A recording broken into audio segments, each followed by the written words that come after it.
Hey, welcome. Today, we're going to do something a little different. We're stepping inside Mr. Cody McCullough's high school computer science classroom. We're going to see what students are actually learning about technology and the digital world that, basically runs our lives. So, what's really happening in there? Let's find out. So, I want you to think about this for a second. When you picture a computer science class, what pops into your head? Is it a dark room? Just a bunch of students silently staring at green text on a black screen? Because I think what's really happening in this classroom is going to surprise you. Yeah, that whole stereotype of the lone coder hunched over a keyboard, it's just completely out of date.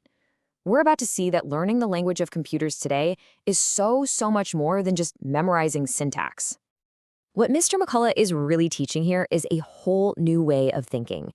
It's this journey that takes students from the absolute basics, like how machines even talk to each other, all the way to grappling with some of the biggest ethical questions of our time. And it all starts with a really simple, fundamental idea. Right, so before you can build anything with a computer, you've got to understand the language it speaks. And at its very core, that language is surprisingly simple. It really is all about zeros and ones. This is it. Binary. This is the bedrock of everything digital. Every app you use, every website you visit, every video game you play, it all boils down to these two little symbols. But, a concept this abstract can be kind of hard to wrap your head around. So in this class, the teacher made it tangible with a really cool hands-on activity. And here's how they did it, how they made binary feel real. The students were challenged to invent their own little communication devices using stuff they just had lying around. So maybe a pen lying flat means no, but standing it on its end means yes. Okay, cool. But what happens when you add another object? All of a sudden, you have 4 possible messages. It's this simple exercise that just brilliantly shows how you can build incredible complexity from simple on-off, yes-no states. It's genius. So once you figure out how to represent information, the very next challenge is how do you manage it? Because in the digital world, even the tiniest little error in how you handle data can have, massive consequences. Let's see how the class dug into this. Check this out. Back in 1996, the Ariane 5 rocket exploded less than a minute after it launched. And the cause? A software bug. A single number representing the rocket's velocity was just too big to fit into the little box of code it was being put into. It's something called an overflow error. And in this case, it led to a total catastrophic failure. What a powerful, real-world lesson for these students on why every little detail matters. And this is the point Mr. McCullough really hammered home. This wasn't some random fluke. It was a totally preventable error. This story shows the students that every single decision, literally every line of code, can have a huge impact out in the real world. And of course, we're creating just a mind-boggling amount of data every day. So the students also got into compression. They learned the difference between lossless compression, which, perfectly saves every single bit of data, super important for things like text or code, and lossy compression, which saves a ton of space by strategically deleting data you probably won't even notice is missing. Perfect for images and music. It's all about trade-offs, right? Okay, so the students get how to represent and manage data on one machine. But how do we get that data from here to, say, the other side of the planet in a split second? Well, it was time to unpack the internet itself. The class broke the internet down into its most basic parts.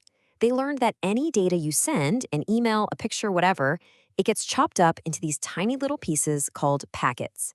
And to make sure those packets get to the right place, every single device has a unique IP address. It's like a digital street address. Routers act like the mail carriers, directing all the packets along the best route. And this whole system runs on a set of rules, or protocols, that make sure all this traffic just flows smoothly. And finally, they learned about DNS, which is kind of like the internet's phone book, turning the names we remember, like google.com, into the numerical IP addresses that computers actually use.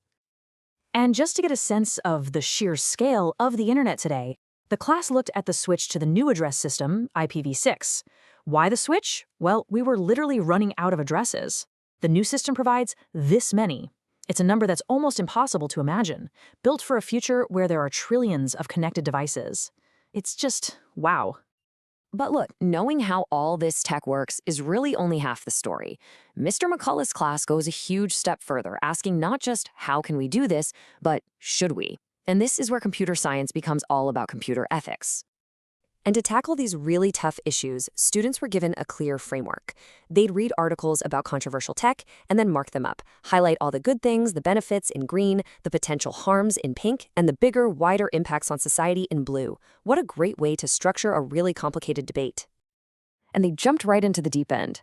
One of the big case studies was the digital resurrection of actor Peter Cushing for a Star Wars movie, years after he had passed away. This question isn't theoretical. This is a real debate happening in Hollywood right now, and these students are getting right in there and grappling with it. And the discussions didn't stop there.